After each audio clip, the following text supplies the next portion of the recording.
एमालेको 10औं राष्ट्रिय महाधिवेशनमा पराजितहरू दलको आन्तरिक लोकतन्त्र जोगाउन भने सफल पार्टीमा आन्तरिक र बाह्य हमला जारी रहेको अध्यक्ष ओलीको आरोप। सर्वोच्च अदालतमा आजदेखि गोला प्रथाबाट मुद्दाको पेशी तोकिँदै सर्वोच्चमा सङ्घर्षरत न्यायाधीशहरू इजलासमा फर्किने। प्रति व्यक्ति आय वृद्धि गर्ने चुनौतीका बीच नेपाल अबको 5 वर्षमा विकासशील राष्ट्रमा दर्ज हुँदै अस्थिर राजनीतिको छाया नपरे सम्भव हुने अर्थविदहरूको तर्क। तालिबानले सत्ता हत्याएपछि पूर्व सरकारका 100 भन्दा बढी सेनाको हत्या भएको प्रतिवेदन सार्वजनिक। पूर्व सैनिकलाई आम माफीको घोषणा गरे पनि कार्यान्वयन हुन नसकेको भनाई। र इङ्ग्लिस प्रिमियर लिग फुटबलमा क्रिस्टल प्यालेस विरुद्ध लिड्स युनाइटेड विजय, नर्विच र न्युकासल बीच बराबरी। नमस्कार, कान्तिपुर डायरीका साथमा साथी रमेश र म दिवा। अब समाचार विस्तारमा। एमालेको 10औं महाधिवेशनबाट अध्यक्ष केपी शर्मा ओलीले चाहेका व्यक्तिहरू मात्र केन्द्रीय कमिटीमा निर्वाचित भएका छन्। तर चुनाव अगाडि नै अध्यक्ष मण्डलका अध्यक्षबाट विजयी घोषित पदाधिकारीहरूको अनुहार मुर्झाएको छ। बरु प्रतिस्पर्धा गरेर पराजित नेताहरू आफ्नो र पार्टीको लोकतान्त्रिक प्रतिष्ठा बचाएकामा सन्तुष्ट देखिएका छन्। ओलीले अघिल्लो महाधिवेशनमा सचिवमा पराजित विष्णु रिमाललाई एक तहमाथि उपमहासचिव, उपमहासचिवमा पराजित शङ्कर पोखरेललाई एक तहमाथि महासचिवमा र महासचिवमा पराजित सुरेन्द्र पाण्डेलाई एक तहमाथि उपाध्यक्षको जिम्मेवारी दिनुभएको छ। कुनै बेला ओली शैलीको विरोध गर्ने अष्टलक्ष्मी साक्य, युवराज गेवाली, गोकर्ण विष्ट र योगेश भट्टराई ओलीकै घोषणा अनुसार पदाधिकारीमा निर्वाचित भए। तर भीम रावल, घनश्याम भूषाल, भीम आचार्य र टङ्क कार्कीले चुनाव जितिन्न भन्ने जान्दा जान्दै पनि लोकतन्त्रलाई हार्न दिएनन्। ओलीले यो महाधिवेशनमा प्रखर आलोचकलाई तह लगाउने मौका पाउनुभयो, तर आलोचकले पनि आफ्नो जिम्मेवारी पूरा गर्ने अवसर खेर जान दिएनन्। यसैगरी सचिवमा पराजित टङ्क कार्की भन्नुहुन्छ, संस्थापन पक्षलाई आलोचकको नामो निशान हर हालतमा मेट्न लागेको देखिन्थ्यो। यत्रो बलियो भएको ठान्ने व्यक्तिले यस्तो कमजोर अभ्यास गर्न मिल्छ? संस्थापन पक्षमा हुर्किरहेको असहिष्णुता महाधिवेशनको सम्पूर्ण प्रक्रियामा झल्किएको उहाँको भनाइ छ। महाधिवेशनमा संस्थापन पक्षबाट असभ्य असहिष्णु प्रदर्शन भएको उहाँले बताउनुभयो। ओली निकट नेता खगराज अधिकारी भने असहिष्णु प्रदर्शन भएको भन्ने मान्न तयारी हुनुहुन्न। लोकतान्त्रिक ढङ्गबाट नेतृत्व चयन भएको भन्दै उहाँ थप्नुहुन्छ, कुनै पदमा सर्वसम्मत र कुनै पदमा निर्वाचनबाट महाधिवेशन सम्पन्न भयो। उन्नत लोकतान्त्रिक अभ्यासबाट नेतृत्व चयन भएको छ। सिङ्गो केन्द्रीय कमिटी सर्वाधिकार ग्रहण गरेका ओलीले वरिष्ठ उपाध्यक्षमा ईश्वर पोखरेल राख्नु भएको छ। अन्तिम समयसम्म पनि सो पदमा उम्मेदवारी दिने अडान रहेका सुभाष नेमाङलाई नसोधी पोखरेललाई रोजिएको नेताहरूले बताएका छन्। प्रतिस्पर्धाबाटै जित्न सक्ने पृथ्वी सुब्बा गुरुङ र प्रदीप गेवालीलाई पनि ओलीले विष्णु रिमालसँगै टीका लगाएर उपमहासचिव बनाउनु भएको छ। एमालेको 10औं महाधिवेशनबाट पुनः अध्यक्षमा निर्वाचित केपी शर्मा ओलीले पार्टीमाथि आन्तरिक र बाह्य हमला जारी रहेको बताउनु भएको छ। उहाँले महाधिवेशनका क्रममा विरोधीहरूले पार्टीका नेताहरूलाई उक्साएको र भड्काउन खोजेको आरोप लगाउनुभयो। हिजो साँझ शपथ ग्रहणपछि ओलीले भन्नुभयो, विरोधीहरूले भड्काइरहेका थिए, उक्साइरहेका थिए। शान्त र एकताबद्ध माहौल भएपछि यस्ता हुतेहाराहरू भन्दै उक्साउँदै थिए। तर हाम्रो कार्यकर्ता पङ्क्ति हल्का फुल्का गैर जिम्मेवार रूपमा चल्दैन। अध्यक्ष ओलीले सबै हमलाबाट जोगाई पार्टीलाई अझ मजबुत बनाएर अघि बढ्नुपर्ने अवस्था रहेको उल्लेख गर्नुभयो। उहाँले भन्नुभयो, यो कार्यकर्तासँगको एकीकरणको अभियान हो, कार्यकर्ता प्रवेश गराउने अभियान हो। महाधिवेशन भव्य रूपमा सफल भएको ओलीको दावी छ। उहाँले भन्नुभयो, हाम्रो कार्यकर्ता पङ्क्ति जिम्मेवार बन्यो। एमाले भनेको एमाले नै हो भन्ने प्रमाणित भएको छ। दम्भ र अहङ्कार भएका मान्छे नेता बन्न नसक्ने र अनुशासन नभए पार्टी बजार जस्तो हुने उहाँको भनाइ थियो। नवनिर्वाचित केन्द्रीय कमिटीको पहिलो बैठकमा सौराहामा बसेको थियो। बैठकले दोस्रो बैठक मङ्सिर 25 र 26 मा गर्ने निर्णय गरेको छ। दोस्रो बैठकमा केन्द्रीय पदाधिकारी, सचिवालय, पोलिट ब्युरो र सदस्यहरूको कार्य विभाजन गरिने भएको छ। त्यसैगरी पार्टीको प्रदेश र जिल्ला सम्मेलनको मिति तय गर्ने विषयमा पनि दोस्रो बैठकमा छलफल हुनेछ। कांग्रेसमा शेरबहादुर देउबा नेतृत्वकै निरन्तरता रोज्नेकी विकल्प खोज्ने भन्ने प्रतिस्पर्धा चलिरहेका बेला 67 जिल्लाबाट चुनिएर आएका महाधिवेशन प्रतिनिधिहरूको नतिजाले भने दुवै पक्षलाई ढुक्क हुने स्थिति बनाएको छैन। अहिलेसम्म अधिवेशन सम्पन्न भएका 67 जिल्लामा प्यानलबाट चुनिएका करिब 3323 महाधिवेशन प्रतिनिधिको अङ्कगणितले पौडेल, कोइराला लगायतका समूह एकमुष्ट भएमा देउबासँग कडा प्रतिस्पर्धा देखिन्छ।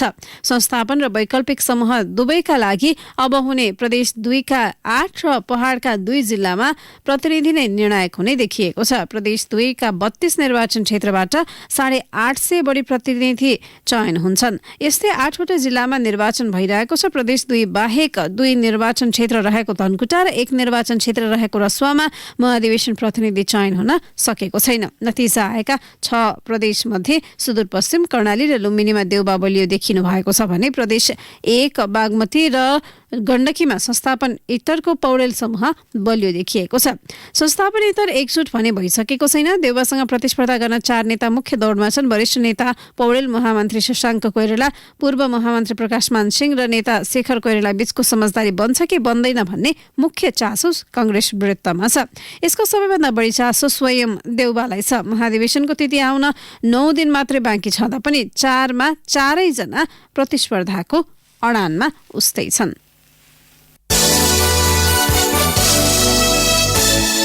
राष्ट्रिय प्रजातन्त्र पार्टी राप्रपाको अध्यक्ष बाहेक पदाधिकारी र केन्द्रीय सदस्यको निर्वाचन विद्युतीय मतदानबाट हुने भएको छ। अध्यक्षका लागि भने मतपत्रमै मतदानको व्यवस्था हुनेछ। राप्रपा र राप्रपा संयुक्तको 2 वर्षपछि एकता भएपछि आजदेखि काठमाडौँमा एकता महाधिवेशन हुँदैछ। वर्तमान अध्यक्ष कमल थापा र नेता राजेन्द्र लिङदेनले अध्यक्षमा उम्मेदवारी घोषणा गरिसक्नु भएको छ। 149 केन्द्रीय कार्यसमिति मध्ये 149 जना निर्वाचनबाट चुनिने गरी विधान संशोधन गरी राप्रपाले निर्वाचन गराउन लागेको हो। 50 जना अध्यक्षले मनोनित गर्न पाउनेछन्। अध्यक्षमा सर्वसम्मत गराउन पहल भए पनि अध्यक्षसहित 2 प्यानल नै निर्वाचनमा प्रतिस्पर्धा गर्न चाहेका छन्। लिङदेनको समूहबाट महामन्त्रीमा धवल शमशेर राणाले उम्मेदवारी घोषणा गरिसके पनि थापा समूहबाट महामन्त्रीको उम्मेदवार घोषणा भएको छैन।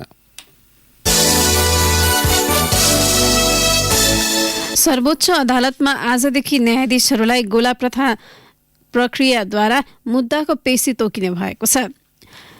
नेपालमा आधुनिक न्यायालयको इतिहासमा पहिलो पटक सर्वोच्चमा गोला प्रक्रियाद्वारा मुद्दाको पेशी तोकिने भएको हो। यस्तो अभ्यास जिल्ला अदालतमा केही समय गरिए पनि पछि हटाइएको थियो। कमन ल प्रणाली अपनाउने अन्य मुलुकमा जस्तै नेपालमा पनि कुन मुद्दा कुन न्यायाधीशले हेर्ने भन्ने निर्णय गर्ने अन्तिम अधिकार प्रधान न्यायाधीशमा थियो। तर प्रधान न्यायाधीश चोलेन्द्र शमशेर जबराले सो अधिकारको व्यापक दुरुपयोग गरेको गुनासो बढेसँगै सर्वोच्चका न्यायाधीशहरूले पूर्ण बैठक बसी सो अधिकार खोसेका छन्। प्रधान न्यायाधीश जबरा न्यायिक विचलनमा परेका जस्ता आरोप सहित 8 कार्तिकदेखि इजलास बहिष्कार गरेका सर्वोच्चका न्यायाधीशहरू 37 दिनपछि गोला प्रक्रियाको सुनिश्चितता पश्चात इजलास फर्किँदैछन्। सुरुमा न्यायाधीशहरूले गोला तानेर आफ्नै इजलासका लागि सहकर्मी न्यायाधीश छनौट गर्नेछन्। उपस्थित न्यायाधीशको संख्याका आधारमा इजलास टुङ्गो लागिसकेपछि सो इजलासको विषयमा कुन मुद्दा हेर्ने भन्ने निर्धारण पनि अर्को गोला तानिनेछ। कान्तिपुर डायरीमा अब ब्रेकको पालो। ब्रेकपछि कान्तिपुर डायरीमा अब बाँकी प्रसङ्ग। सुरुमा कान्तिपुर सविस्तारको पालो। कान्तिपुर सविस्तार। संयुक्त राष्ट्रसङ्घको 76औं महासभाको पूर्ण बैठकले नेपाललाई अति कम विकसित मुलुकबाट विकासशील मुलुकमा स्तरोन्नति गर्ने प्रस्ताव सर्वसम्मतिले पारित गरेको छ। नेपाल अबको 5 वर्षपछि अर्थात् सन् 2026मा विकासशील राष्ट्रमा दर्ज हुने भएको छ। राष्ट्रसङ्घले तय गरेको 3वटा मापदण्ड मानव सम्पत्ति सूचकाङ्क, आर्थिक एवं पर्यावरणीय जोखिम सूचकाङ्क र प्रति व्यक्ति आयमध्ये 2मा नेपालले गरेको सुधारका आधारमा विकासशील राष्ट्रको सूचीमा समावेश गर्न लागेको हो। प्रति व्यक्ति आयमा भने नेपालले अझै सुधार गर्नुपर्नेछ। मुलुकमा कुनै आर्थिक जोखिम नआए मध्यम आय युक्त विकासशील राष्ट्रमा स्तरोन्नति हुन अग्रसर हुनु गौरवको विषय भएको सरकारवालाले बताएका छन्। अति कम विकसित मुलुकबाट विकासशील हुन चाहिने राष्ट्रसङ्घको 3वटा मापदण्ड मध्ये 2मा नेपाल पास भइसकेको छ। मानव सम्पत्ति सूचकाङ्क 0.67 भन्दा माथि हुनुपर्छ, तर नेपालले सन् 2018मै 0.72 अङ्क प्राप्त गरेको छ। यस्तै आर्थिक एवं पर्यावरणीय जोखिम सूचकाङ्क 0.33 भन्दा कम हुनुपर्नेमा सन् 2015मा 0.27 थियो भने सन् 2018मा 0.29 को हाराहारीमा थियो। भूकम्प, नाकाबन्दी र कोभिडको विश्वव्यापी असरका बीचमा पनि आर्थिक र पर्यावरणीय जोखिममा भारी गिरावट नआएको अर्थविदहरू तर्क गर्छन्। 3 मध्ये 2वटा सूचकाङ्कमा पास भएको नेपालले सन् 2018मै विकासशील राष्ट्रमा स्तरोन्नतिका लागि राष्ट्रसङ्घलाई पत्रचार गरेको थियो। प्रति व्यक्ति आयमा भने नेपाल अझै पनि पछि छ। राष्ट्रसङ्घको मापदण्ड अनुसार नेपालको प्रति व्यक्ति आय $1230 अमेरिकी डलर पुग्नुपर्छ, तर नेपालको प्रति व्यक्ति आय मुस्किलले अहिले $1050 को हाराहारीमा छ। आर्थिक वृद्धि, दिगोपना र सामाजिक दृष्टिकोणले अब नेपाल विकासशील राष्ट्रको लागि तयार भइसकेको दावी गर्छन् पूर्व अर्थ सचिव रामेश्वर खनाल। हामीले यो 6 वर्षको अवधिमा के गर्न पर्यो भने हाम्रो प्रतिस्पर्धात्मक क्षमता वृद्धि गरेर अन्तर्राष्ट्रिय बजारमा नयाँ वस्तुहरू आपूर्ति गर्न पर्यो। ऊर्जाको अहिले निर्यात भइरहेको छ भारतमा, त्यसलाई बढाउनु पर्यो। जे छ पहिला त्यही बेच्ने हो, त्यसबाट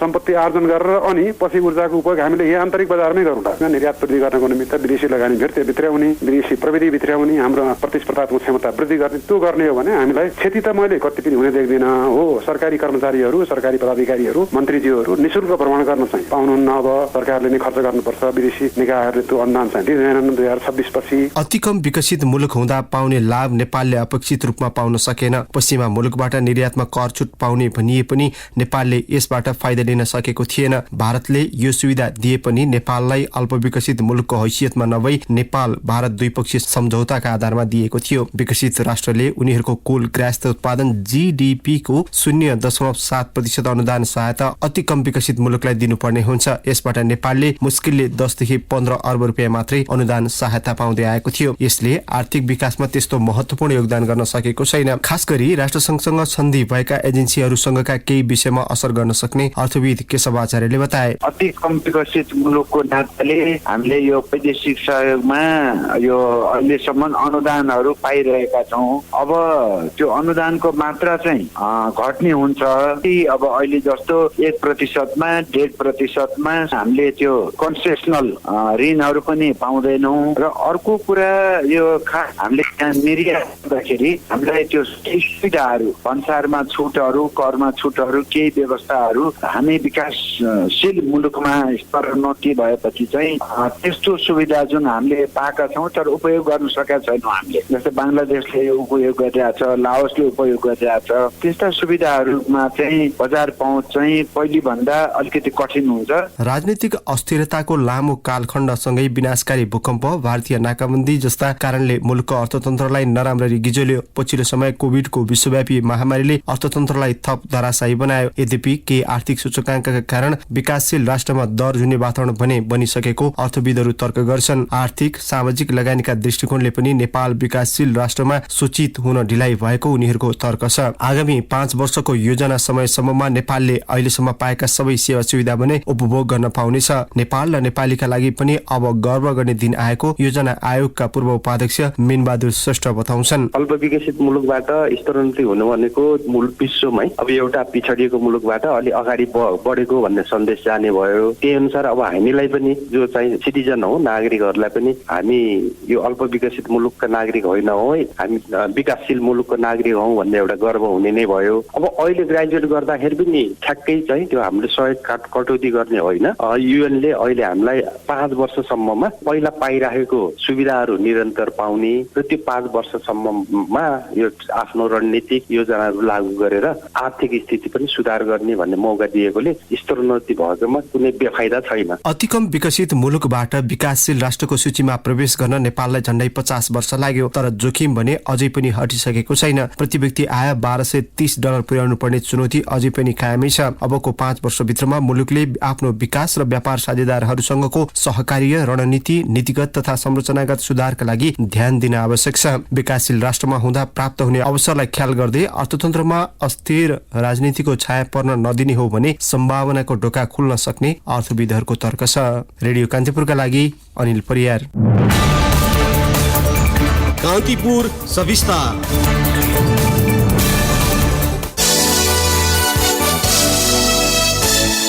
त्रिभुवन विश्वविद्यालयले करारमा कार्यरत 480 प्राध्यापकलाई अन्तिम आन्तरिक प्रतिस्पर्धाबाट स्वतः स्थायी गर्ने निर्णय गरेको छ। प्रधानमन्त्री निवास बालुवाटारमा हिजो बसेको त्रिवी सभा बैठकले 10 वर्षदेखि करारमा कार्यरत जलशक्तिलाई विशेष आन्तरिक प्रतिस्पर्धाबाट स्थायी गर्न सकिने निर्णय गरेको हो। सो निर्णयसँगै करार प्राध्यापक र श्रेणीहीन कर्मचारी स्थायी हुने बाटो खुलेको छ। प्रधानमन्त्री शेरबहादुर देउवाले यसअघि आन्तरिक प्रतिस्पर्धामा उत्तीर्ण हुन नसकेका 480 प्राध्यापकलाई स्थायी गर्ने व्यवस्था मिलाउन त्रिवी पदाधिकारीलाई ठाडो निर्देशन दिनुभएको थियो। कान्तिपुर डायरीमा पुनः ब्रेकको पालो। ब्रेकपछि कान्तिपुर डायरीमा अब आर्थिक प्रसङ्ग। चितवनमा भएको एमालेको 10औं राष्ट्रिय महाधिवेशनले राजनीतिक माहौल मात्रै तताएन, त्यहाँको आर्थिक क्षेत्र पनि तरङ्गित भएको छ। कोरोनाका महामारीका कारण लामो समयसम्म थला परेको जिल्लाका पर्यटकीय गतिविधि, होटलदेखि अन्य व्यवसाय अहिले एमाले महाधिवेशनकै निहुमा भए पनि चलायमान भएका छन्। यसले दीर्घकालसम्म पनि चितवनको पर्यटन प्रवर्धनमा टेवा पुर्याउने विश्वास त्यहाँका पर्यटन व्यवसायीहरूको छ। पशुपतिको जात्रा सिद्राको व्यापार भने चाहिँ प्युठानकी चित्रकली बुढा मगर मंसिर 7 गते नै चितवन पुगिन्। एमालेको महाधिवेशन स्थलमा अल्लोका कपडा बिक्री गर्नु उनको मुख्य ध्येय थियो। नभन्दै 2 वर्षदेखि कोरोना महामारीले मौजदातमा रहेका अल्लोका कपडा उनले महाधिवेशनकै मौका छोपेर बेचेर निखारिन्। अहिले उनी राहतको सास फेर्दैछिन्। त्यति बेलाको यो सामानहरू स्टक मालहरू थियो, मेला महोत्सव पनि भएको थिएन। त्यसै कारणले गर्दाखेरि हामी यसलाई महाधिवेशनमा बेच्ने भनेर आएको। यो हाम्रो कोठी हिमाल अल्लो कपडा उद्योग भन्ने बाहानेमा उद्योग छ। यो कार्यक्रम सिद्धिने बित्तिकै जाने। दिनमा यसै कहिले कहिले 1.5 लाख, कहिले कहिले 1 लाख भएको छ। पहिला त्यही महिनामा 4-5 लाखको हुन्थ्यो। एमालेको बन्द सत्र सहित निर्वाचन प्रक्रिया चलेको चितवनको प्रमुख पर्यटकीय नगरी सौराहामा देशैभरबाट आएका एमाले नेता कार्यकर्ता, महाधिवेशन प्रतिनिधिको चहल पहलले यहाँको वातावरण नै बदलियो। अर्को अर्थमा भन्ने हो भने सौराहामा पर्यटन गतिविधि बढेसँगै यहाँको पर्यटन व्यवसाय पनि तङ्ग्रिएको छ। डुङ्गा सफारी, जीप सफारी, हात्ती सफारी सौराहा आउने पर्यटकले गर्ने प्रमुख गतिविधि हुन्। नेचर गाइड बाबुराम महतो: दशैं पछाडि चाहिँ यो महाधिवेशनले चाहिँ राम्रै गरेको, राम्रो भयो। जे होस्, दशैं जस्तो त हुँदैन हैन। दशैं भनेको त धेरै मानिसहरू चाहिँ यही कार्यक्रम गर्नलाई मात्र आएका हुन्छन्। तर महाधिवेशनमा त्यो उहाँहरू चाहिँ त्यसैमा चाहिँ बिजी हुन्छन् र घुम्ने अब चाहिँ 100%मा लगभग 20% मात्र चाहिँ देखियो। एमालेले उद्घाटन सत्र भएको चितवनको नारायणी किनारमा 3,50,000 रुपियाँ खर्चेर गैंडाको मस्कट प्रदर्शनीमा राख्यो। महाधिवेशनको लोगोमा समेत गैंडा प्रयोग गरिएको छ। महाधिवेशनमा देशकै ठूलो पार्टीले लोगो र मस्कटका रूपमा गैंडालाई प्रयोग गर्दा सौराहामा गैंडाको मूर्ति सहित विभिन्न कलाकृति बनाउँदै आएका निमा लामा पनि हौसिएका थिए। तर सोचे अनुरूपको व्यापार नहुँदा उनी त्यति उत्साही देखिएनन्। अहिले त यो के रे महाधिवेशनको मान्छे हो अलिअलि भएको, त्यसपछि चाहिँ के हुन्छ? अब पहिला भन्दा हल्का भनौँ न, पहिला ठ्याप्पै हुने भन्दा अहिले पकेट खर्चसम्म चल्ने भए। अब फेरि अब कोभिड हराइहाल्यो भने अब बिस्तारै चाहिँ अब सुधारमा आउँला। फेरि कोभिड बढ्यो भन्दा उही त हो। करिब 10,000 बेड क्षमताका 225 होटलहरू अहिले फुल अकुपेन्सीमा सञ्चालनमा रहेको यहाँका व्यवसायीहरू बताउँछन्। लगातार 4-5 दिनसम्म होटलहरू पूर्ण रूपमा सञ्चालनमा आएको इतिहासमै पहिलो भएको सौराहा स्थित जंगल सफारी लजका सञ्चालक सुमन घिमिरेको भनाइ छ। नेकपा एमालेको 10औं राष्ट्रिय महाधिवेशनले चाहिँ सौराहामा चाहिँ चहलपहल निकै नै ल्यायो, किनकि हामीले चाहिँ कोरोनाको कारणले शिथिल भएको पर्यटन क्षेत्रमा चाहिँ यतिको भिडभाड सम्भवतः हाम्रो इतिहासमा 3-4 दिन लगातार चाहिँ यसरी चाहिँ 100% अकुपेन्सी हुनु भनेको चाहिँ नौलो कुरा हो र हामीले यसलाई एकदम सकारात्मक रूपमा लिएका छौँ। हामीमा एउटा थोरै उत्साह पनि ल्याएको छ। अब हामी पर्यटन क्षेत्र चाहिँ सुचारू हुन्छ र पर्यटन क्षेत्रमा चाहिँ अझ सम्मानहरू छन् भन्ने कुरा चाहिँ यो कार्यक्रमले चाहिँ देखाएको छ। कोभिडका कारण पर्यटकीय मौसममा सौराहाका होटलहरूले मात्रै दैनिक 50 लाख बढी नोक्सानी बेहोर्नु परेको थियो। महाधिवेशन अवधिभर सौराहा क्षेत्रमा मात्रै 6 करोड बढीको आर्थिक कारोबार हुने यहाँका व्यवसायीको अनुमान छ। एमाले महाधिवेशन सौराहामा हुनुले आगामी दिनमा यस्तै ठूला कार्यक्रम र सभा सम्मेलनका लागि सौराहा तयार रहेको सन्देश पनि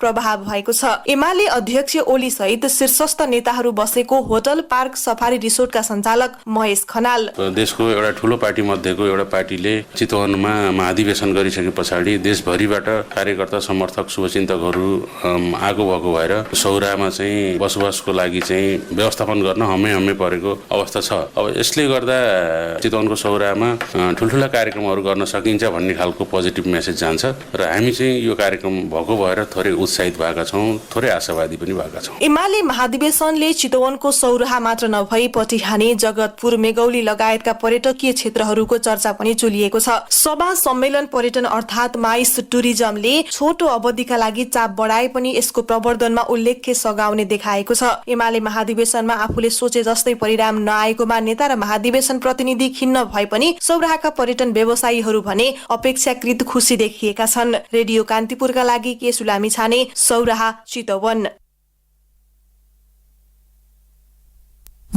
अब अन्तर्राष्ट्रिय प्रसङ्ग। अफगानिस्तानमा तालिबानले सत्ता हत्याएपछि पनि पूर्व सरकारी सेनाका 100 भन्दा बढी सदस्य मारिएको एक प्रतिवेदन सार्वजनिक भएको छ। ह्युमन राइट्स वाचले तालिबानका स्थानीय तहका नेतालाई पूर्व फौजका सदस्यलाई लक्षित नगर्न कुनै पनि निर्देशन जारी नगरिएको उल्लेख छ। तालिबानले पूर्व फौजलाई आम माफीको घोषणा गरे पनि व्यवहारमा लागू हुन नसकेको जारी प्रतिवेदनमा उल्लेख छ। तालिबानका प्रवक्ताले बदला लिने नाममा हिंसा नगरेको दावी गरे पनि 100 भन्दा बढी सेनाका पूर्व सदस्य मारिएको पुष्टि भएको छ।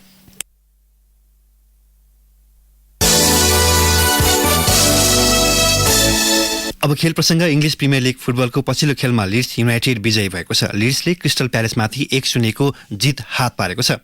खेलको निर्धारित समय सकिसकेपछि थप गरिएको समयमा पाएको पेनाल्टी सुटआउटको अवसरको सदुपयोग गर्दै लिड्सका लागि राफिन्हाले गोल गरेका हुन्। अन्तिम समयमा पनि सोही गोल लिड्स युनाइटेडको जितका लागि पर्याप्त भयो। जितसँगै लिड्स प्रिमियर लिगको तालिकाको 15औं स्थानमा उक्लिएको छ भने क्रिस्टल प्यालेस हारपछि 1 स्थान तल झर्दै 12औं स्थानमा पुगेको छ। यसैगरी गैराती प्रिमियर लिगमा न्युकासल युनाइटेड र नर्विच सिटीले 1-1 को बराबरी गर्दै अङ्क बाँडेका छन्। अब मौसम सम्बन्धी जानकारी। काठमाडौँ उपत्यका सहितकै स्थानमा सामान्य बदली रही सुदूरपश्चिम कर्णाली तथा गण्डकी प्रदेशका पहाडी भूभागमा हल्का वर्षाको सम्भावना रहेको जल तथा मौसम पूर्वानुमान महाशाखाले जनाएको छ। केही बेर अघि 8 डिग्री सेल्सियस मापन गरिएको काठमाडौँ उपत्यकाको अधिकतम तापक्रम आज 19 डिग्री सेल्सियससम्म पुग्नेछ। सूर्योदय बिहान 6:37 भयो भने सूर्यास्त भरे साँझ 5:09 हुनेछ। अवस्था यसका साथै कान्तिपुर डायरीको यो बुलेटिन यही सकिन्छ। साथी रमेश र म दिवा बिदा माग्छौँ। नमस्कार।